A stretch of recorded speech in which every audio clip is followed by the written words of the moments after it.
नमस्कार विद्यार्थी मित्रांनो, बघूया काही इंग्रजी वाक्य त्यांच्या मराठी अर्थासह. तुम्ही देखील हे पुन्हा पुन्हा वाचा. When I was your age I used to study all day. मी तुझ्या वयाचा असताना दिवसभर अभ्यास करायचो. असं पण चालेल. When I was your age I studied all day.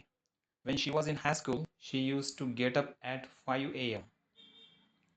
ती हायस्कूलमध्ये असताना रोज सकाळी 5 वाजता उठायची. When Papa was on duty, he would return home late at night. बाबा ड्युटीवर असायचे तेव्हा ते रात्री उशिरा घरी परतायचे. Next, when he was in college, he used to go to the cinema every month. तो कॉलेजमध्ये असताना दर महिन्याला चित्रपट पाहायला सिनेमागृहात जायचा. When we worked together at the same company, we used to meet every day. आम्ही एकाच कंपनीत काम करत असताना दररोज भेटायचो. When Nita was 10, she used to play a lot. Nita 10 वर्षाची असताना खूप खेळायची. Thank you.